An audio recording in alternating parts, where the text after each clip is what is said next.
মির্চি নিবেদন গল্প gold mine. গল্প গোল্ড মাইন। নূরের সঙ্গে ভাইয়ার চেয়ে আমার বয়সের ফারাক অনেক কম। ও আমার সাথেই সুখে থাকবে বলে আমার বিশ্বাস। আপনি ওকে আমার হাতে তুলে দিন আব্বা। দেখছো না ঝড় উঠেছে, বাজ পড়ছে। এখানে দাঁড়িয়ে থাকলে যে কোনো সময় মৃত্যু হতে পারে, বাঁচার আর পথ পাওয়া যাবে না। আলী ভাইয়া, তুমিও কিন্তু ঠিক কাজ করনি। হাসান ভাইয়াকে বলো তুমি ভুল করেছো। মুখ সামলে কথা বল, নইলে আমি ভুলে যাব যে আব্বা সামনে বসে আছেন। আমি তোমার জিভ টেনে ছেড়ে দেব।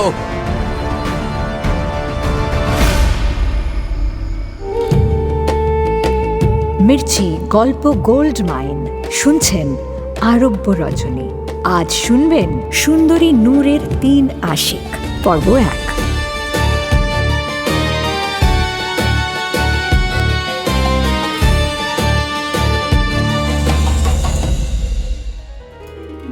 সুলতান জাইনকে শর্ত দেয় বৃদ্ধ।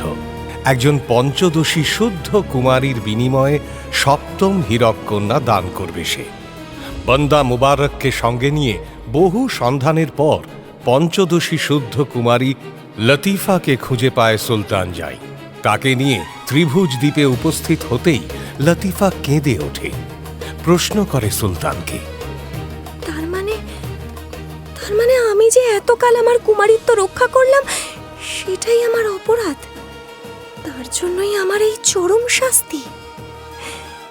একটা এমন দ্বীপে যেখানে কোনো প্রাণী নেই, সেখানে একটা বুড়োর হাতে আমাকে ছেড়ে দিয়ে যাবে শুধু নিজের স্বার্থে? কেমন স্বামী তুমি? হ্যাঁ, কেমন স্বামী? বিয়ে করেছো স্ত্রীকে বলি দেওয়ার জন্য? সুলতান জাইন লতিফার প্রশ্নের সদুত্তর খুঁজে পায় না। সে সিদ্ধান্ত নেয় লতিফাকে নিয়ে সে ফিরে যাবে, চাই না তার ৭ম হীরক কন্যা। কিন্তু ফেরাও যে অসম্ভব, সে চেষ্টা করলেই মৃত্যু। বন্দা মুবারক সুলতানকে আটকানোর চেষ্টা করে। তখনই লতিফা বেঁকে বসে, সে মরতে চায় সুলতান জাইনের আব্বার শেষ ইচ্ছে পূরণের জন্য।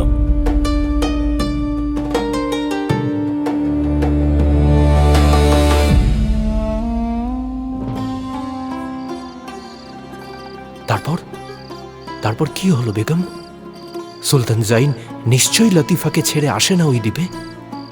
লতিফাকে নিয়েই ফেরে তার দেশ বসরতে, তারপর সুখে শান্তিতে সংসার করতে থাকে। তা কি করে হবে হুজুর?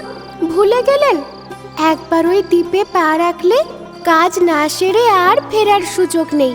দেখেননি আগেও যখন বৃদ্ধের সঙ্গে দেখা না করেই সুলতান ফিরতে চেয়েছে, তখনই দুর্যোগ শুরু হয়েছে। এবারেও তো তাই। এবং সেই দুর্যোগের মধ্যে দিয়ে লতিফার হাত ধরে ছুটে এসে ডিঙায় ফিরেছে সুলতান জাইন। দরিয়ায় তখন উথাল পাথাল ঢেউ। লতিফাকে বুকে আঁকড়ে ধরে সুলতান জাইন ডিঙায় বসে থেকেছে। শেষে তাদের ডিঙা ভিড়েছে বসরহর বন্দরে। বাহ বাহ বাহ, দারুণ দারুণ আপনার কল্পনা। কিন্তু সত্যিই কি তাই হয়? মিলিয়ে নাও, জিজ্ঞেস করো তোমার আপাকে। আমিও কিস্সা কাহিনী কম কিছু জানি না।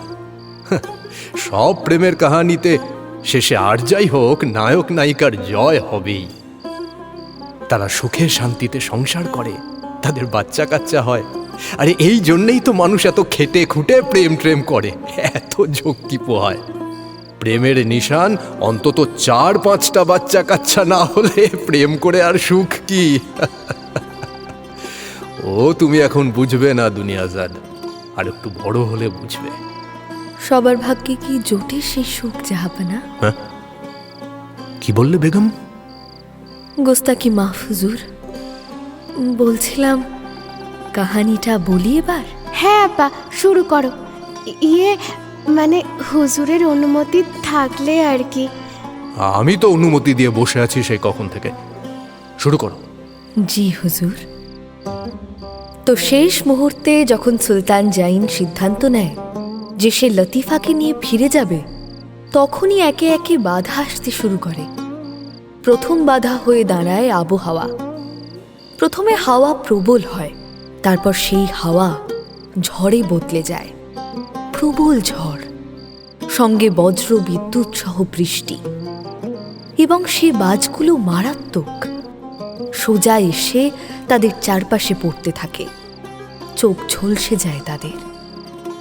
আবহাওয়া খারাপ হচ্ছে দেখে বান্দা মুবারকও সুলতান জাইনকে আটকাতে চেষ্টা করে, কিন্তু এই সব বাধা উপেক্ষা করে সুলতান জাইন লতিফার হাত ধরে ছুটে পালাতে যায়।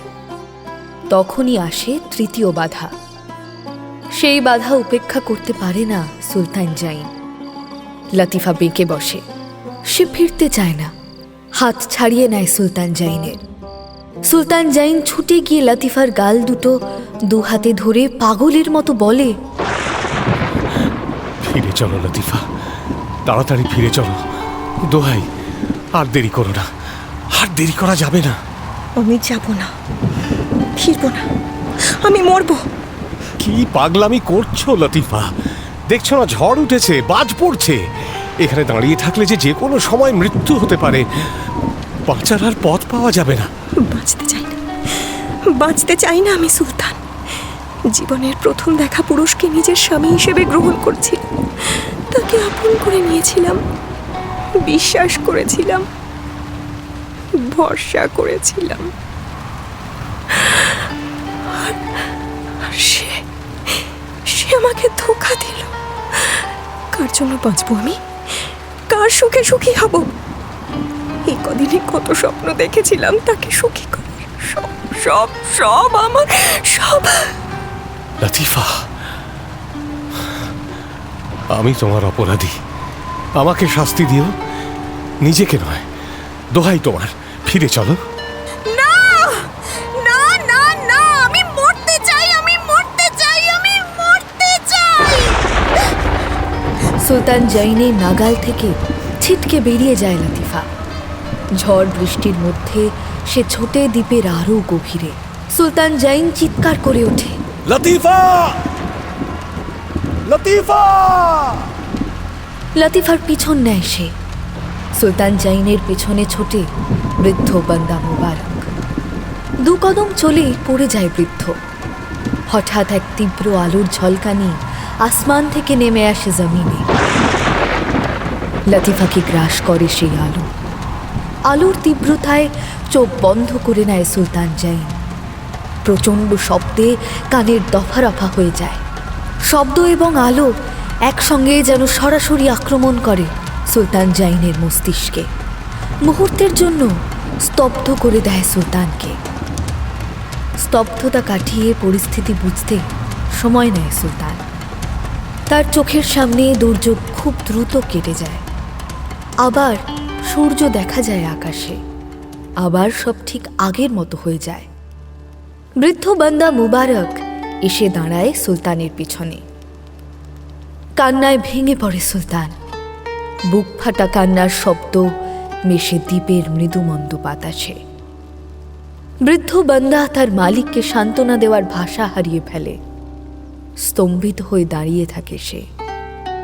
হঠাৎ নড়ে ওঠে দ্বীপটা।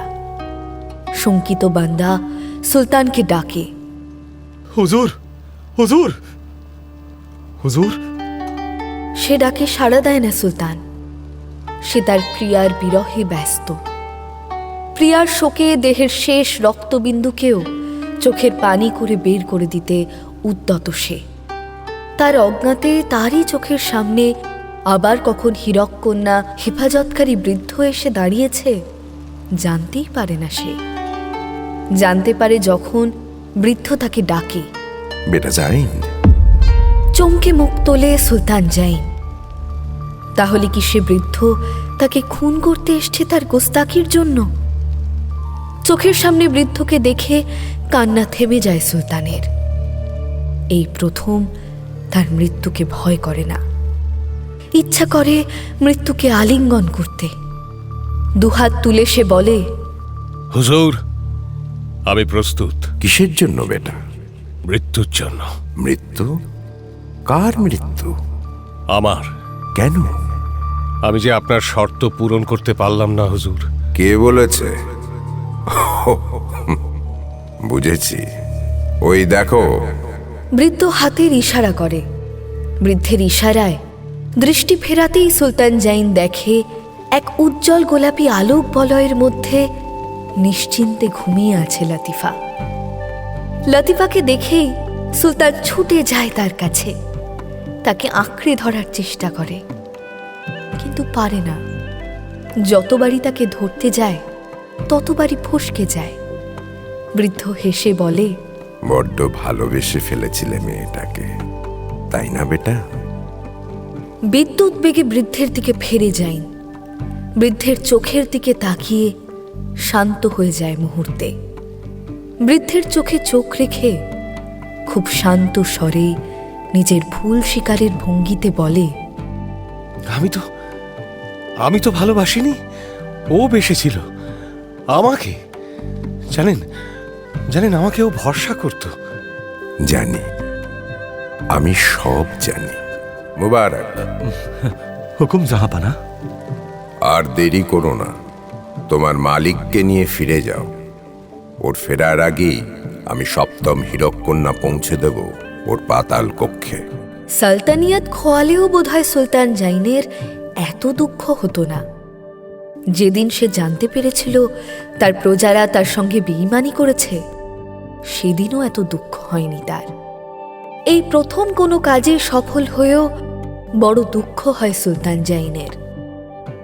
প্রাসাদে ফিরে একটু একা থাকতে চায় মন, একটু মন খুলে কাঁদতে চায় তার প্রাণ। একটু কাঁদার ইচ্ছে সে ঢোকে পাতাল ঘরে। সিঁড়ির শেষ ধাপে নিজের জুতো জোড়া খুলে ধীর পায়ে এগিয়ে যায় হীরককন্যাদের কক্ষে। এর চেয়ে বেশি নিভৃত জায়গা আর কোথাও আছে বলে জানা নেই সুলতানের। আবার সে চাবি দিয়ে খোলে ঘরের দ্বার, আর তখনই চমকে ওঠে। নির্বাক হয়ে যায় সুলতান। শূন্য সিংহাসন আর শূন্য নয়, সে সিংহাসন দখল করে বসে আছে তারই খুব চেনা এক কন্যা, লতিফা। আনন্দে ছুটে যায় সে লতিফার কাছে। লতিফা, তুমি এখানে? জি হুজুর, সালাম। তুমি বেঁচে আছো নাকি আমি স্বপ্ন দেখছি? লতিফা চোখ তুলে চায়। সুলতান জাইনের দু চোখে নিজের নতুন স্বপ্নের দুনিয়া খুঁজে পায় সে। স্তব্ধ হয়ে হারিয়ে যেতে চায় সেই দুনিয়ার স্বপ্নে। সরল নয়নে চেয়ে থাকে সুলতানের দু চোখে। সুলতান জাইন লতিফাকে স্পর্শ করে। জীবনে প্রথম কোনো পরপুরুষের স্পর্শে শিউরে ওঠে লতিফা। অবশ্য পরপুরুষ কোথায়? সুলতান যে তার স্বামী, তার একান্ত আপন। বুকে জড়িয়ে ধরে সুলতান তার বেগমকে। হঠাৎ সেই বুড়োর কণ্ঠস্বরে চমকে ওঠে দুজনে। পাতাল ঘরে সে বুড়ো এলো কোত্থেকে? চারদিকে চেয়ে কোথাও তার চিহ্ন মাত্র দেখা যায় না, শুধু তার কথা শোনা যায়। তোমার আব্বার ইচ্ছে ছিল তুমি যেন সপ্তম হীরককন্যাকে উদ্ধার করে এই সিংহাসনে বসাও। তোমার আব্বার সেই ইচ্ছা পূরণ হলো আজ বেটা জাইন। এই সেই সপ্তম হীরককন্যা, চিনে নাও। এমন হীরের টুকরো মেয়ে দুনিয়ায় আগে কখনো আসেনি, পরেও আসবে না কোনোদিন। সামলে রেখো তোমার আমানত। আমার আশীর্বাদ রইল, তোমাদের মঙ্গল হোক। দারুণ দারুণ আপা! কি হুজুর, হলো তো? এবারেও মিলল না আপনার কাহানি। আপনি তো বলেছিলেন সুলতান লতিফাকে নিয়ে পালিয়ে যাবে। আরে ছাড়ো দুনিয়াজাত, যত সব গোঁজামিল মারা কাহানি। গোঁজামিল? গোঁজামিল না তো কি? আমি বলে বলে একের পর এক ধরিয়ে দেবো। কেমন? এই যে যেমন দেখো, ওই দ্বীপে লতিফার উপর বজ্রপাত হলো। আচ্ছা ঠিক আছে, তর্কের খাতিরে না হয় ধরে নিলাম যে সে বেঁচেও গেল, কিন্তু তারপরে এতদিন সে কোথায় ছিল? দ্বিতীয়ত, সুলতান জাইন মুখ বুজে ফিরে এলো, কিচ্ছু করলো না। আমি হলে তো প্রথমেই বৃদ্ধের মাথা ফাটাতে তেড়ে যেতাম। তৃতীয়ত, বান্দা মুবারক, তার কি হলো? সে কোথায়? চতুর্থত, লতিফা ওই ঘরে কি করে এলো? পঞ্চম, দাঁড়ান দাঁড়ান হুজুর, একটু সবুর করুন। একে একে বলুন, আপা ঠিক জবাব দিয়ে দেবে। দাও তো আপা। কি দেব? জবাব। হুজুরের প্রত্যেকটা প্রশ্নের জবাব একে একে দিয়ে দাও। দরকার কি আর ঘাটিয়ে? বরং ওদের সুখে শান্তিতে সংসার করতে দিন না হুজুর। রাতের বেলায় ওদের ঘুমোতে দিন। 4-5টা বাচ্চা কাচ্চার জন্মও তো দিতে হবে লতিফাকে।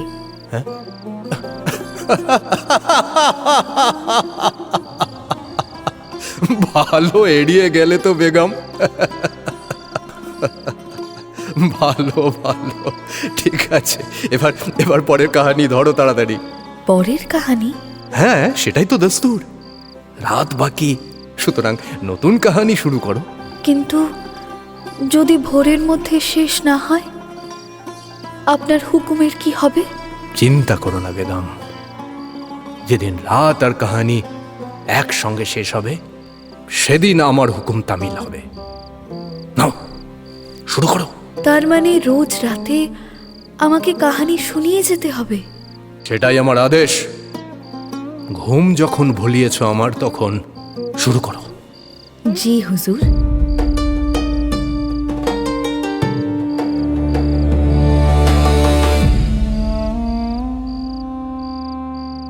এই কাহিনী শুরু এক সুন্দরীকে ঘিরে। তার নাম নূর আল নিহার।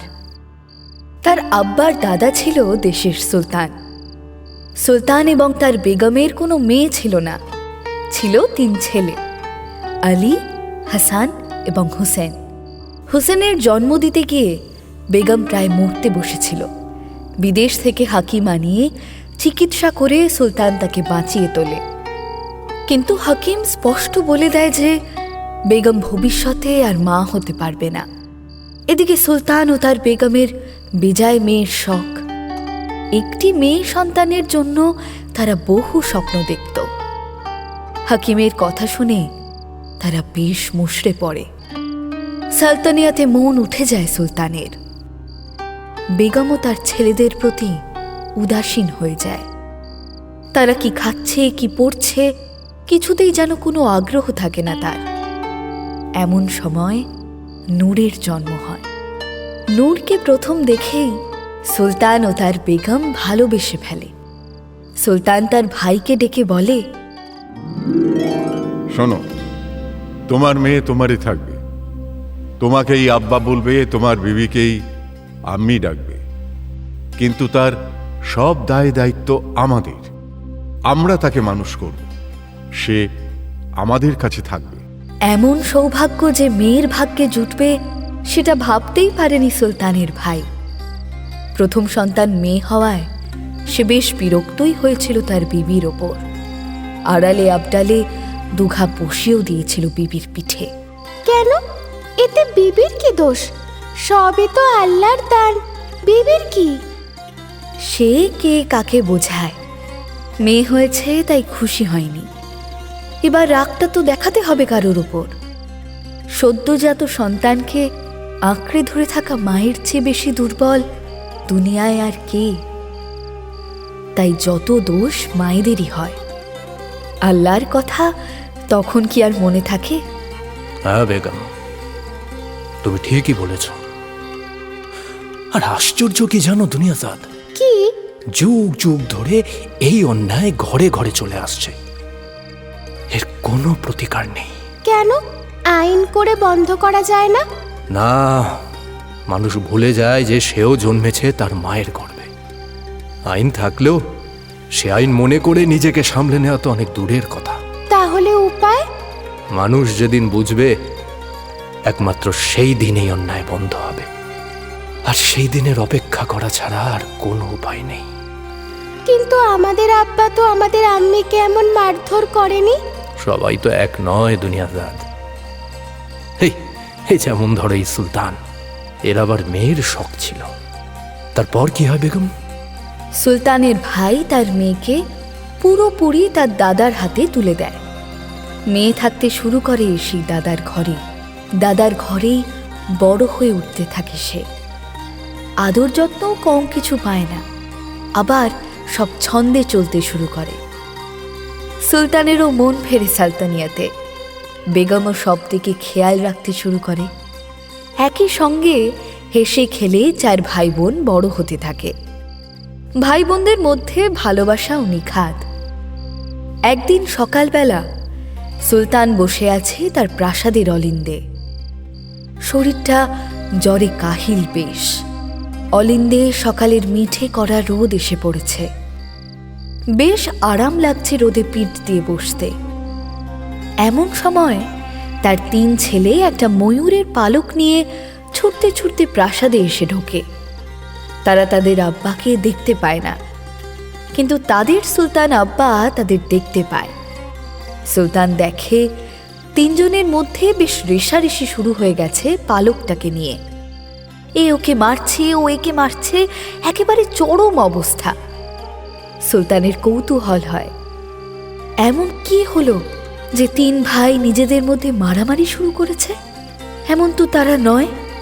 সুলতান তাদের কথা শোনার চেষ্টা করে। সব শুনে সে যা বোঝে তার সারমর্ম সুলতানকে ভাবিয়ে তোলে। 3 জনে সুলতানের চিড়িয়াখানা থেকে একটা ময়ূরের পালক চুরি করে এনেছে তাদের বোনের জন্য। কিন্তু কে দেবে সেটা বোনের হাতে, তাই নিয়েই গোল বেঁধেছে। কেউ কাউকে ছাড়তে রাজি নয়। গোলমালের প্যাঁচে পড়ে মাঝখান থেকে ময়ূরের পালকটা নষ্ট হয়ে যায়। সুলতান সবই দেখে। নির্জনে নিবিড় আলাপে বেগমকে সে বলে, একটা একটা একটা বড় ভুল করে ফেলেছি বেগম। একটা ব্যাপার লক্ষ্য করিনি এতদিন। কি ব্যাপার? আজ আজ কি হয়েছে জানো? কি? সুলতান সকালের ঘটনা খুলে বলে। সব শুনে বেগম বলে, এতে এত ঠিক ভুলের কি হলো? ও বাচ্চাদের ব্যাপার, ওদের মধ্যেই থাকতে দাও, ওতে নাক গলিও না। নাক না গলাতে পারলে সত্যি খুশি হতাম বেগম, কিন্তু নাক যে গলাতেই হচ্ছে। নূরের ভালো মন্দ ভেবে গলাতে হচ্ছে। ছেলেদের যদি এই মনোভাবই বজায় থাকে, তাহলে ভবিষ্যতে তারা নিজেদের মধ্যে কোন্দল করতে করতে নূরের না কোনো ক্ষতি করে বসে। হায় আল্লাহ, কি বলছো তুমি?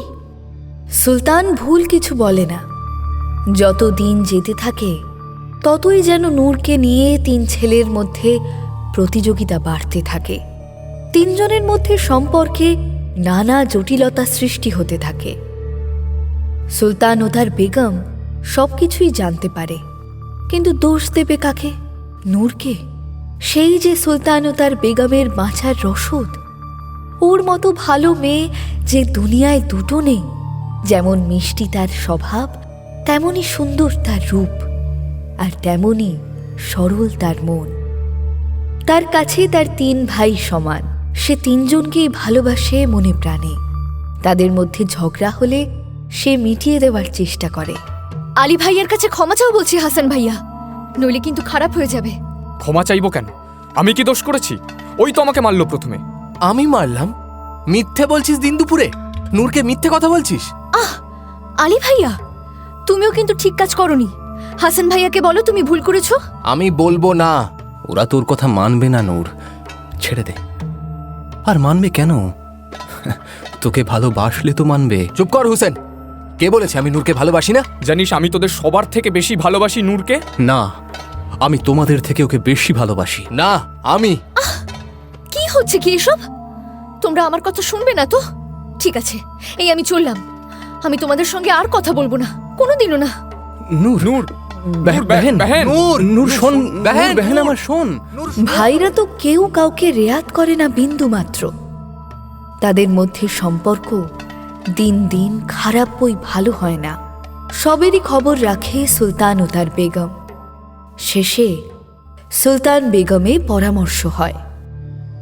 বেগম, নূরকে এভাবে 3 ছেলের মধ্যে আর ছেড়ে রাখা উচিত হবে না। তাছাড়া দিন দিন বড় হচ্ছে নূর। নূরকে নিয়ে 3 জনই যা বেপরোয়া। ভয় হয় কোনো অঘটন না ঘটে যায়। সে তো ঠিকই বলেছ, আমিও বুঝি। ভয় কি আমার হয় না ভেবেছ? আমি তো কাজ ফেলে সব সময় মেয়েটাকে চোখে চোখে রাখি। না না না, শুধু চোখে রাখলে হবে না। শুধু চোখে রাখলে হবে না বেগম, আলাদা করতে হবে। নূরকে 3 ছেলের থেকে আলাদা করে রাখতে হবে। তাছাড়া নূরের বয়স হয়েছে। এখন যদি ওকে পর্দানসীন না করো তবে আর কবে করবে? সুতরাং নূরের সঙ্গে তিন ভাইয়ের সহজ সরল দেখা সাক্ষাৎটা হঠাৎ করে বন্ধ হয়ে যায়। এতে চারজনের মনে প্রভাবও পড়ে মারাত্মক। নূর খাওয়া দাওয়া ছেড়ে দেয়, সব সময় মুখ গোমড়া করে থাকে, লুকিয়ে লুকিয়ে কাঁদে। তিন ভাইও খেলাধুলা বন্ধ করে দেয়, যে যার ঘরে মুখ গুঁজে সারাদিন পড়ে থাকে। এসব দেখে বেগম চিন্তিত হলেও সুলতান খুব একটা চিন্তিত হয় না। বেগমকে সে বলে, ওসব দুদিনের ব্যাপার বেগম, এতদিনের সম্পর্ক তো, ও কিছু ভেবো না, দেখবে সময়ের সঙ্গে সব ঠিক হয়ে যাবে। কিন্তু কিছুই ঠিক হয় না, বরং আরও খারাপ হয় অবস্থা। নূর অসুস্থ হয়ে পড়ে। সুলতান ও তার বেগম বাধ্য হয় সিদ্ধান্ত বদলাতে। শোনো, আমি বলি কি, ওরা তো আর পথে ঘাটে ঘুরে বেড়াচ্ছে না, যা হচ্ছে এই প্রাসাদের চার দেওয়ালের মধ্যেই। ওদের ওভাবে আলাদা রাখা ঠিক হবে না, তাতে আরও বড় ক্ষতি হয়ে যাবে। কিন্তু কিন্তু একটা মেয়েকে তিনটে ছেলের মধ্যে ছেড়ে রাখা, তারপর তারপর তারা বড় হচ্ছে। না ছাড়লেও তো কোনো উপায় নেই। এভাবে কি চলতে পারে কখনো? নূর এদিকে খাওয়া দাওয়া ছেড়ে অসুস্থ হয়ে পড়েছে। হাকিম সাহেব বলেছেন এসব হয়েছে বেনিয়মের কারণে। ঠিকমতো খাওয়া দাওয়া করলে এসব নাকি হতোই না। বেগম, তুমি ওকে বোঝাও। আর এদিকে ছেলেদের আমি দেখছি। বুঝিয়ে কিছু হবে না। তুমি কোনো ফন্দি করে কিছু করতে পারো তো হয়। ফন্দি? কি ফন্দি করব? তাহলে ওদের সেই আগের মতোই মেলামেশা করতে দাও, বাকি আল্লাহই ভরসা। বেশ, এছাড়া তো আর উপায়ও নেই দেখছি। সুতরাং আবার সেই আগের ব্যবস্থাই বলবৎ হয় এবং নূর সুস্থ হয়ে ওঠে খুব দ্রুত। কিন্তু মাঝখান থেকে তিন ভাই আলী, হাসান ও হুসেনের সম্পর্কে নানা জটিলতা সৃষ্টি হতে থাকে। তিন ভাই একজন আরেকজনকে হিংসা করতে শুরু করে। ধীরে ধীরে সেই হিংসা বদ্ধমূল হয়ে ওঠে তাদের মনে। ছোটখাটো বিবাদ নিত্যদিনের ঘটনা হয়ে ওঠে। নূরের আপ্রাণ চেষ্টায় সেসব বিবাদ দানা না বাঁধতে পারলেও ভাইদের মনে কিন্তু হিংসার শিকড় ছড়িয়ে পড়তে থাকে। সুলতান ও তার বেগম এসব দেখেও কিছু করতে পারে না। এভাবেই কৈশোর পেরিয়ে যৌবন আসে চার ভাইয়ের জীবনে। বেগম সুলতানকে বলে, এবার তো নূরের একটা বিয়ে শাদীর ব্যবস্থা করতে হবে। আমিও তাই ভাবছি। কোন ছেলের সঙ্গে বিয়ে দেবে নূরের? আলী? কেন আলী? কেন? বারে, সে যে বড় ভাই। তাহলে তোমার বাকি দুই ছেলে আলীকে গলা টিপে খুন করে লাশ পুঁতে দেবে বালির মধ্যে, খুঁজেও পাবে না। হায় আল্লাহ, তাহলে অন্য কারোর সঙ্গে বিয়ে দেবে? ও যার সাথেই বিয়ে দিই তারই এক দশা হবে, সে হাসান হোক বা হুসেন। আমি তা বলছি না, আমি বলছি আমাদের ছেলেরা নয়, অন্য কোনো সুলতান বা শাহজাদার সঙ্গে। সে তো আরো মারাত্মক হবে। তিন ভাই একসঙ্গে তাকে কাটতে চলে যাবে। তাহলে কি মেয়েটার বিয়ে দেবে না? এইভাবে ফেলে রাখবো? সেটাই তো কথা বেগম। আমি ভাবছি ভাইদের মধ্যে একটা প্রতিযোগিতার ব্যবস্থা করলে কেমন হয়। প্রতিযোগিতা? মানে মারামারি করবে ওরা? তা কেন? মারামারি ছাড়া প্রতিযোগিতা হয় না নাকি? হ্যাঁ, এমন প্রতিযোগিতা যাতে প্রমাণ হয়ে যাবে কে সবচেয়ে বেশি যোগ্য নূরের জন্য। কি করবে শুনি?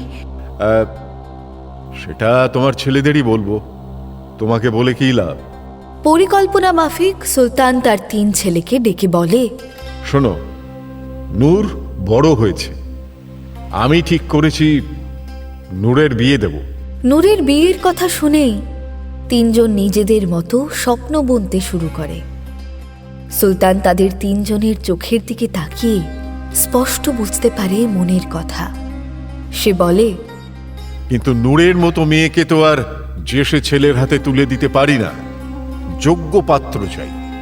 আর পাত্র হিসেবে আমার ঘরেই যখন 3 জন আছো, তাই পাত্র খোঁজাটা আমি আমার ঘর থেকে শুরু করতে আগ্রহী। এখন বলো, তোমাদের কি মত?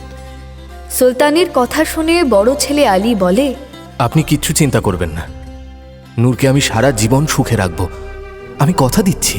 আলীর কথা শুনে হাসান চটে যায়। সে বলে, আব্বা, এটা আপনার সালতানিয়াত নয় যে ঘরের বড় ছেলের হাতে তুলে দেবেন।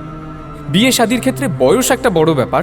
বয়সের ফারাক বেশি হলে মনের মিল হয় না, তখন পদে পদে মনোমালিন্য তৈরি হয়, সংসারে অশান্তি হয়। নূরের সঙ্গে ভাইয়ার চেয়ে আমার বয়সের ফারাক অনেক কম। ও আমার সাথেই সুখে থাকবে বলে আমার বিশ্বাস। আপনি ওকে আমার হাতে তুলে দিন আব্বা। বিয়ে শাদী সংসার সম্পর্কে তোমার ভালো জ্ঞান আছে তো দেখছি বেটা হাসান। তা কোথায় পেলে এসব জ্ঞান? কিতাবে? এসব কিতাবি জ্ঞান নয় আব্বা, এসব আমি এই শহরে ঘুরে ঘুরে জেনেছি, লোকের সংসারে নানা ঝামেলা ঝঞ্ঝাট দেখে বুঝেছি। আচ্ছা, লোকের সংসারের বিষয়ে খুব ওয়াকিবহাল দেখছি তুমি, হ্যাঁ? তা তোমার আম্মির চেয়ে আমার বয়সের ফারাক কম করে 15 বছর। আমরা তো কোনোদিন এমন ভাবিনি। আপনি ভাবেননি, কিন্তু আম্মি যে কোনোদিন ভাবেনি সেটা কি আপনি হলপ করে বলতে পারেন? হাসানের প্রশ্নের উত্তর এড়িয়ে যেতে বাধ্য হয় সুলতান। কথা ঘুরিয়ে সে বলে, তাহলে তো তোমার থেকে তোমার ভাই হুসেনের সঙ্গে নূরের বয়সের ফারাক আরো কম। তাহলে বলছো নূরের জন্য ও সবচেয়ে উপযুক্ত? না আব্বা, সে কথা নয়। ওর সঙ্গে নূরের বয়সের ফারাকটা প্রয়োজনের চেয়ে অনেক কম, সেটাও ঠিক নয়। তোমার কি মত হুসেন? আমি আর কি বলবো আব্বা, ভাইয়ার মতো সংসার পরিবার নিয়ে আমারও তো জ্ঞান নেই। তবে যদি অনুমতি দেন তো একটা কথা বলতে চাই। হ্যাঁ, বলো বলো, নির্দ্বিধায় বলো। আমি হলফ করে বলতে পারি, নূরকে আমি আমার ভাইয়াদের থেকে অনেক বেশি ভালোবাসি। ভুল বলছো তুমি। ওকে যদি সবচেয়ে বেশি কেউ ভালোবাসে সেটা হচ্ছে আমি। আর তাছাড়া একটা কথা কেন ভুলে যাচ্ছেন আব্বা, শুধু ভালোবাসলেই তো হবে না, আগলে রাখতে হবে। আব্বা, আমি হলফ করে বলতে পারি, আমি নূরকে সবচেয়ে বেশি আগলে রাখবো। আব্বা আম্মিরা মেয়েদের ভালো আগলে রাখে, তাকে যদি আগলে রাখতে পারো তাহলে তোমাকে তার আব্বা হিসেবেই ভালো মানাবে ভাইয়া। হুসেন, মুখ সামলে কথা বল, নইলে আমি ভুলে যাব যে আব্বা সামনে বসে আছেন। আমি তোমার জিভ টেনে ছেড়ে নেব। থামো থামো তোমরা, আমাকে বলতে দাও।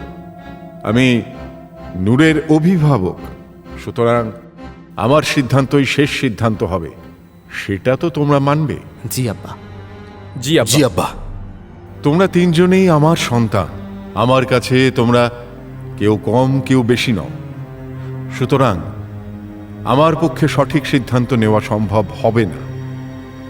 তাই আমি অন্য এক পরিকল্পনা করেছি। কি পরিকল্পনা আব্বা? তোমাদের নিজেদের যোগ্যতা নিজেদের প্রমাণ করতে হবে। কিভাবে? আমি তোমাদের একটা পরীক্ষা নেব। কি পরীক্ষা? আমি তোমাদের 1 বছর সময় দেব, সঙ্গে লোক লস্কর দিনার মোহর যা লাগে সব দেব। তোমরা এই 1 বছরের মধ্যে আমাকে আশ্চর্যের কিছু করে দেখাবে বা এনে দেখাবে।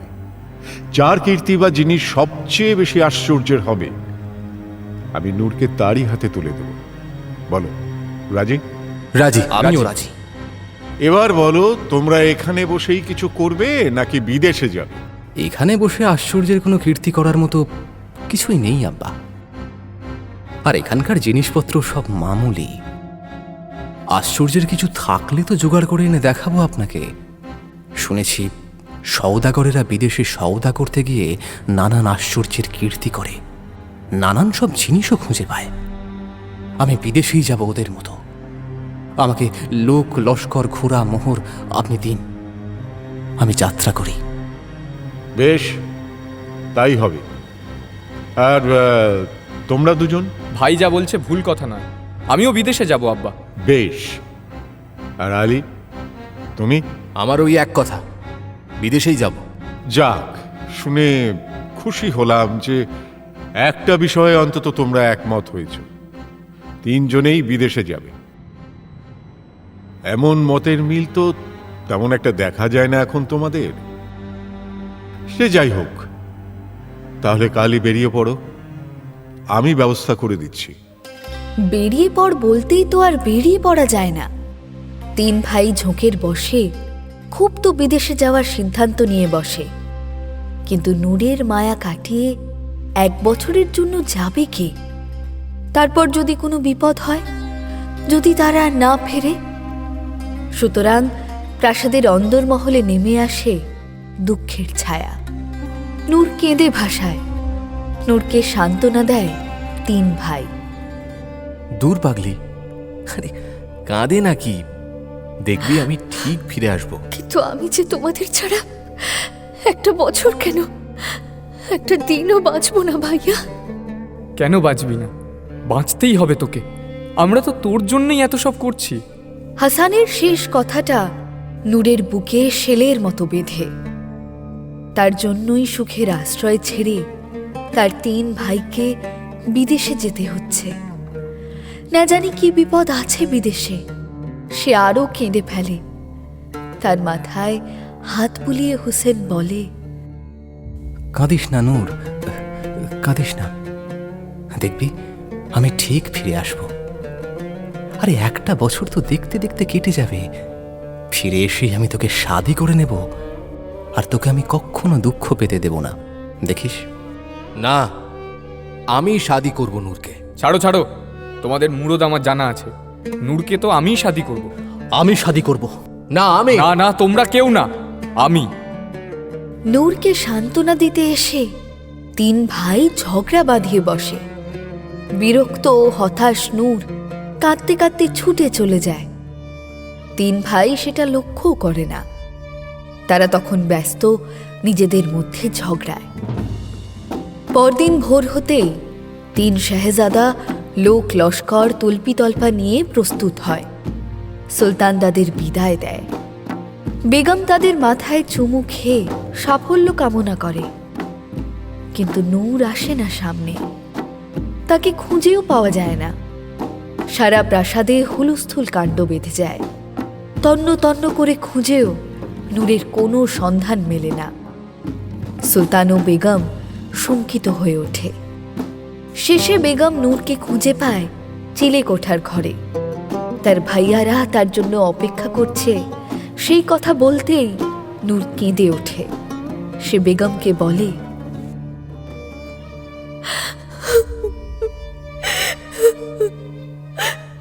আমায় মাফ করো বাড়ি আম্মি, আমি ওদের এই সর্বনাশ নিজের চোখে দেখতে পারবো না। সর্বনাশ? কিসের সর্বনাশ? কি কথা বলছিস তুই বেটি?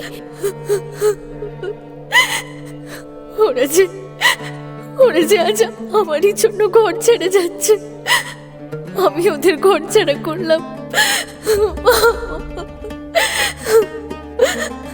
বেগম নূরকে জড়িয়ে ধরে, সান্ত্বনা দিয়ে বলে, অমন কথা বলতে নেই বেটি। ওরা মোটেই তোর জন্য ঘর ছেড়ে যাচ্ছে না। ওরা যাচ্ছে নিজেদের জন্য, নিজেদের ভালোর জন্য। কে তোকে শাদি করবে সেই জন্য। ওরা জানে তোকে যে শাদি করবে সে সুখে থাকবে সারা জীবন। ওরা নিজেদের সুখের জন্য যাচ্ছে, নিজেদের স্বার্থে যাচ্ছে। এইটুকু কষ্ট তো ওদের করতেই হবে বেটি, নইলে সারাটা জীবন তোকে আর এই সালতানিয়াতকে সামলাবে কি করে? জানিস জানিস তোর বাড়ি আপ্পা ঠিক করেছে, যেদিন তোর শাদি হবে সেদিনই তোর বাড়ি আপ্পা তোর বরের হাতে এই সালতানিয়াত তুলে দেবে, শাদির তওফা। চমকে ওঠে নূর, প্রশ্ন করে, তাহলে বাকি দুজনের কি হবে? নানাভাবে বুঝেও বেগম নূরকে তার ছেলেদের সামনে এনে দাঁড় করাতে পারেন না। শেষে চিলেকোঠায় ডেকে পাঠায় সে সুলতানকে। সুলতান সব শুনে বলে, ঠিক আছে, আমাদের বিটিয়া যখন যেতে চাইছে না, তখন জোর করো না। ওর ইচ্ছা অনিচ্ছাটাই আমার কাছে আগে। আমি দেখছি কি করা যায়। আমি ওদের বুঝিয়ে বলছি। বিটিআর জন্য অপেক্ষা করতে বারণ করছি, বরং বরং বলছি যে তাড়াতাড়ি বেরিয়ে পড়তে। হায় আল্লাহ, তুমি ওদের বলবে নাকি যে বিটিয়া ওদের সঙ্গে দেখা করতে চাইছে না, বসে আছে এই চিলেকোঠার ঘরে? আমাকে অত বোকা ভেবো না বেগম, তাহলে আমি নিশ্চিত যে ওরা ছুটে আসবে এখানে। আমি বারণ করলেও আসবে, আর তখন আরো বড় গন্ডগোল বাঁধবে বেগম। শেষে শেষে ওদের যাওয়াটাই পণ্ড হয়ে যাবে।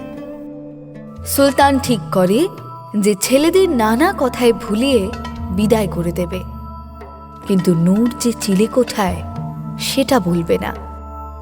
সেই মতো সে ছেলেদের বলে, শোনো শোনো তোমরা, আমার মনে হয় আর দেরি করা উচিত হবে না তোমাদের। এমনিতেই অনেক বেলা হয়ে গেছে, এর চেয়ে দেরি করলে পথে বিপদে পড়বে। তোমরা বেরিয়ে পড়ো, আমি দেখে নিচ্ছি নূরের ব্যাপারটা।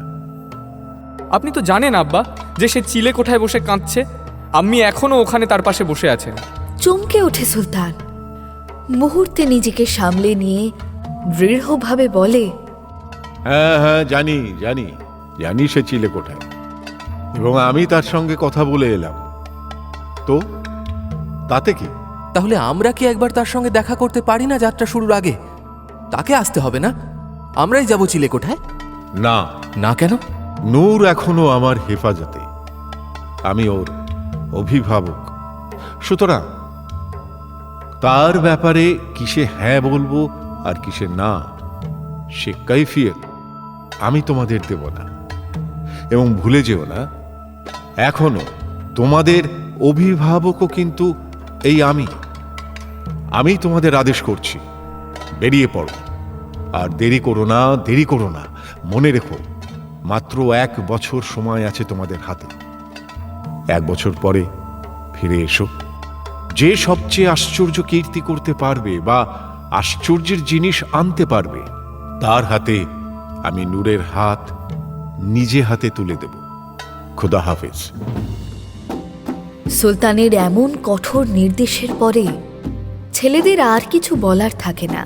তারা মাথা নিচু করে একে একে ঘোড়ায় চড়ে বেরিয়ে পড়ে। শহর ছাড়িয়ে সড়ক ধরে অনেকটা চলার পর সন্ধে নামে। কাছাকাছি এক সরাইখানা দেখে তারা থামে। সরাইখানায় রাতের খাওয়া দাওয়া সেরে 3 জনে বসে পরবর্তী পরিকল্পনা করতে। ছোট ভাই হুসেন জিজ্ঞেস করে, এবার কি করব আমরা? কোথায় যাব? কোথায় আর? ভাগ্য আমাদের যেদিকে নিয়ে যাবে সেদিকেই যাব। চলো নিজেদের ভাগ্য পরীক্ষা করি আমরা। ওই দেখছো সামনের মোড় থেকে 3 দিকে 3টে রাস্তা বেরিয়ে গেছে। সরাইখানার প্রায় সামনে থেকেই 3 দিকে 3টে রাস্তা চলে গেছে। প্রথমটা ধরে গেলে যাওয়া যায় ভারতবর্ষ, দ্বিতীয়টা ধরে গেলে যাওয়া যায় পারস্যে, আর তৃতীয়টা ধরে গেলে সমরখন্দ। মেজ ভাই হাসান সেদিকে হাত তুলে দেখিয়ে বলে, চলো আমরা 3 জনে ওই 3টে আলাদা আলাদা পথে এগোই, তারপর দেখা যাক কার ভাগ্যে কি জোটে। 1 বছর পরে আবার আমরা ফিরবো এই সরাইখানায়। এখান থেকে একসঙ্গে আমরা প্রাসাদে যাব। যেমন ভাবা তেমনই কাজ, কিন্তু কে কোন পথ ধরবে সেটাও ঠিক করতে 3টে চিরকুটে 3টে জায়গার নাম লিখে একটি পাত্রে রাখে 3 ভাই। তারপরে একে একে সে চিরকুট তোলে। প্রথম ভাই আলী দেখে তার ভাগ্যে ভারতবর্ষে যাওয়ার পথ উঠেছে। দ্বিতীয় ভাই হাসান দেখে তার ভাগ্যে উঠেছে পারস্য, আর তৃতীয় ভাই হুসেনের ভাগ্যে উঠে সমরখন্দ। পরদিন ভোর হতেই তারা যে যার পথ ধরে। প্রথম ভাই আলী টানা 3 মাস পথ চলে অনেক পাহাড় পর্বত নদী নালা পার করে শেষে ভারতবর্ষের সমুদ্র উপকূলে এক শহরে পৌঁছয়। লোকজনকে জিজ্ঞেস করে জানতে পারে সেই শহরের নাম বিশানগড়। বিশানগড় শহরটা বেশ সুন্দর, সাজানো গোছানো, সবুজে ভরা। শহরের পাশ দিয়ে নদী বয়ে গেছে, নদীর পানি স্বচ্ছ কাঁচের মতো। বিশানগড়ের লোকজনকেও খুব ভালো লাগে আলীর।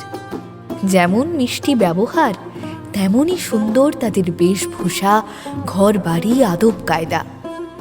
আলী বিশানগড়ের সবচেয়ে ব্যয়বহুল সরাইখানায় পৌঁছে যায়।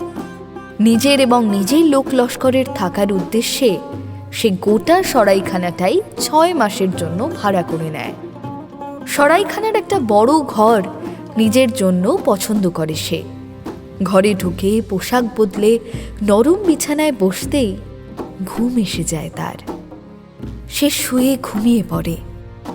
ঘুমের মধ্যেই সে স্বপ্ন দেখে তার এক ভাইয়ের সঙ্গে নূরের বিয়ে হচ্ছে। কোন ভাই সে ঠিক বুঝতে পারে না স্বপ্নে, কিন্তু তার আব্বা জনে জনে বলছে যে সেই ভাই যা করেছে তা নাকি আশ্চর্যের মধ্যে আশ্চর্য। স্বপ্নের ধাক্কায় ঘুমটা ভেঙে যায় আলীর। সে চমকে বিছানায় উঠে বসে। চারদিক দেখে প্রথমে জায়গাটা ঠাহর করতে পারে না। মনে করতে মুহূর্ত সময় নেয়। মনে পড়ে সরাইখানার ঘরে রয়েছে সে।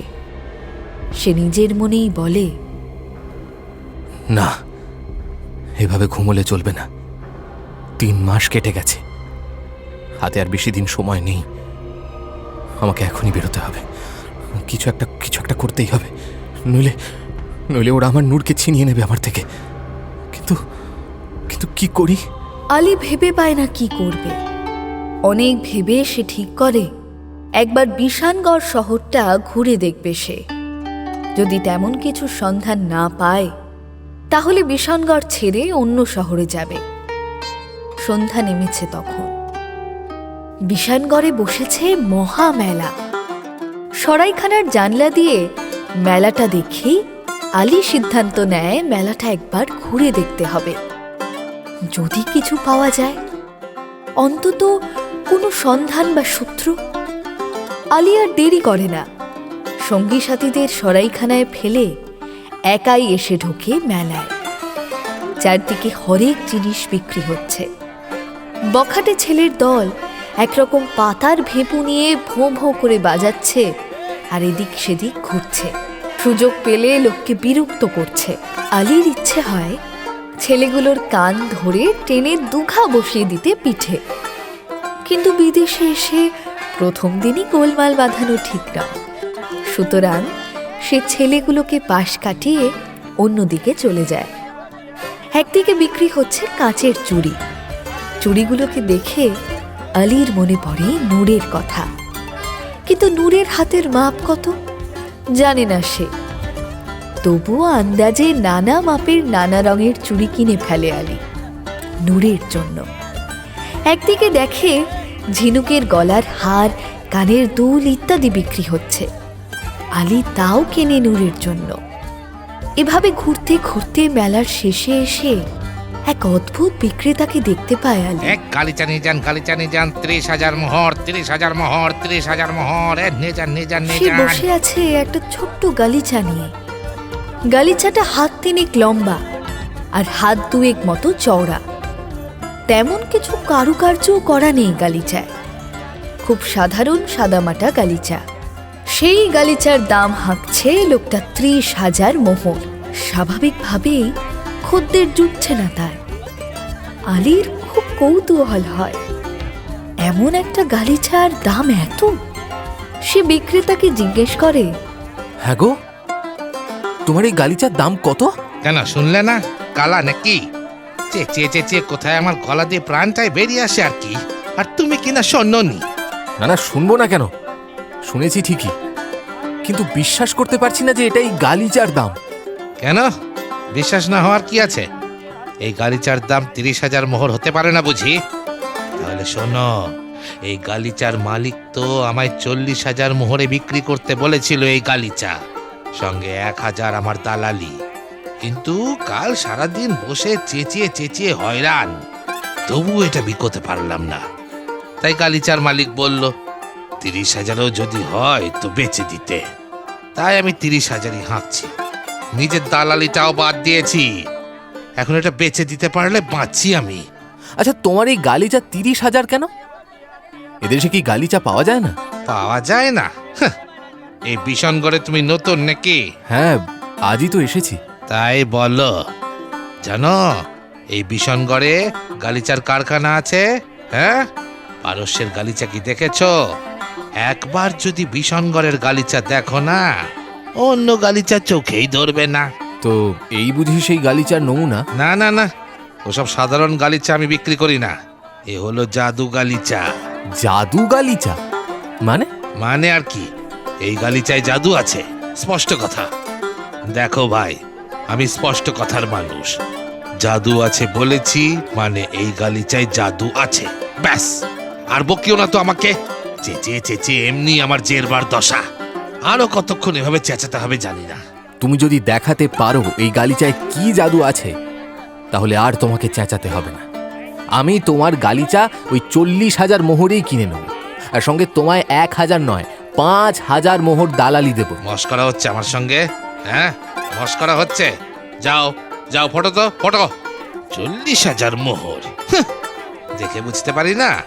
উল্টে ঝাড়লে 4টে মোহর বেরোবে কিনা সন্দেহ, আবার বলে 40,000 মোহর। আমি সরাইখানায় উঠেছি, আমার সঙ্গে সেখানে যাবে। আমি তোমায় হাতে গরমে 40 আর 5 মোট 45,000 মোহর দেব, কিন্তু তার আগে তোমায় দেখাতে হবে এই গালিচার জাদু। বটে, ঠিক বলছো। কসম সে। দেখো, ফাঁকি দেবে না তো। ফাঁকি দিলে কিন্তু বাঁচতে পারবে না তুমি। আমি কিন্তু ভীষণ মারাত্মক। কিন্তু শর্ত একটাই, গালিচার জাদু আমাকে শেখাতে হবে। তাহলে এসো, বসো আমার পাশে এই গালিচার ওপর। গালিচার উপর? কেন? কেন? তোমার জাদু দেখাবো। আলী বিক্রেতার সঙ্গে গালিচার ওপর বসতেই বিক্রেতা বলে, এই গালিচা দেখতে এমন হলে হবে কি, এর জাদু মারাত্মক, চমকে দেবে তোমাকে। কিন্তু জাদুটা কি? আচ্ছা আচ্ছা, তুমি চোখ বুজে কোনো একটা জায়গার কথা ভাবো।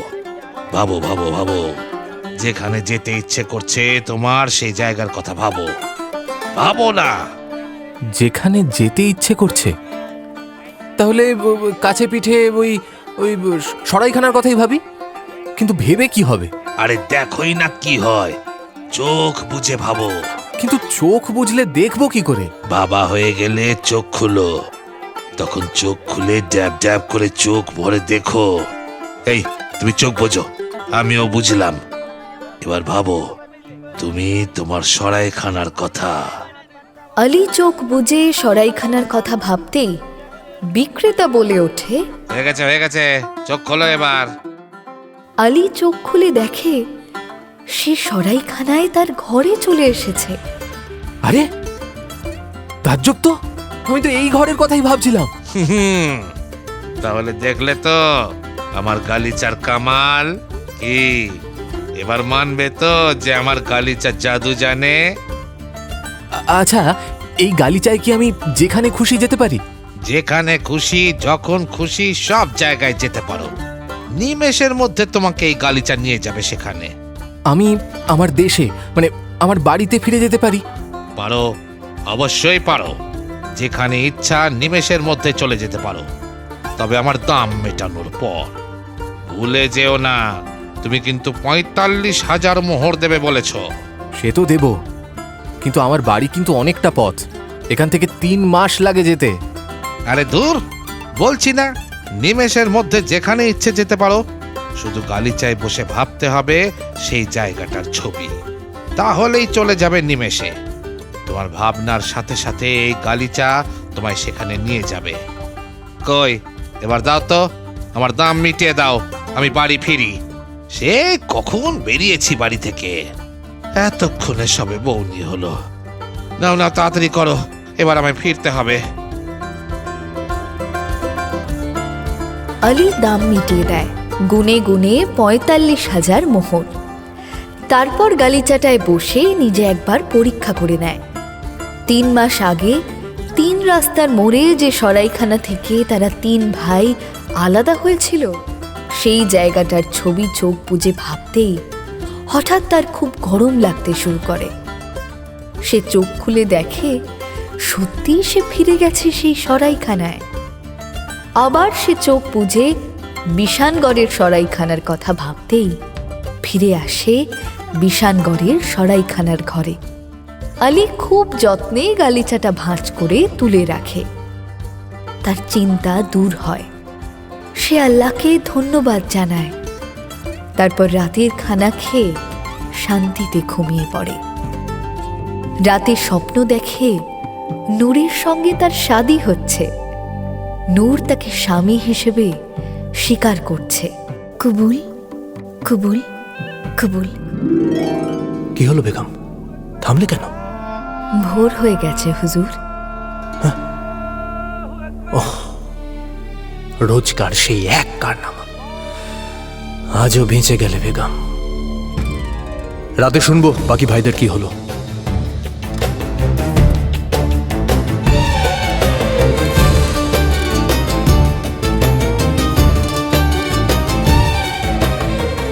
অবশ্যই, তবে আমরা রাতে নয়, পরের পর্বে শুনব ভাইদের কাহিনী। এবং সবচেয়ে বড় প্রশ্ন, শেষে নূরকে কে বিয়ে করল?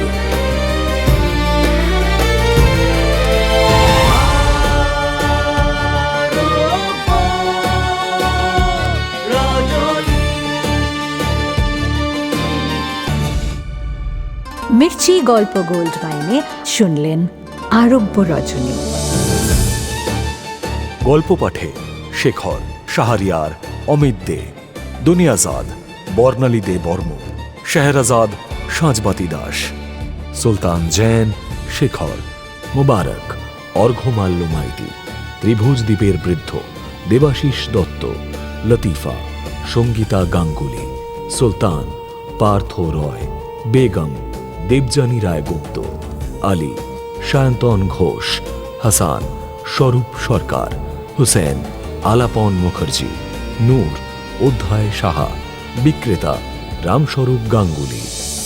নাট্যরূপ শিবাশিস বন্দ্যোপাধ্যায়, নাট্যরূপ সহায়তা শুদ্ধ সত্য দাশগুপ্ত, শব্দগ্রহণ ও আবহ সত্যজিৎ সেন, শব্দ পরিকল্পনা ও মিশ্রণ সব্যসাচী মুখার্জি, পরিচালনা শাওলি মজুমদার, সৃজনশীল পরিচালনা ইন্দ্রাণী চক্রবর্তী, প্রযোজনা প্যাস্টেল এন্টারটেইনমেন্ট।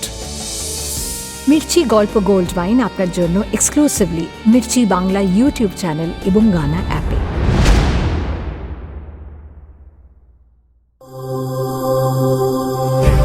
মির্চি নিবেদন গল্প গোল্ড মাইন। গল্প গোল্ড মাইন।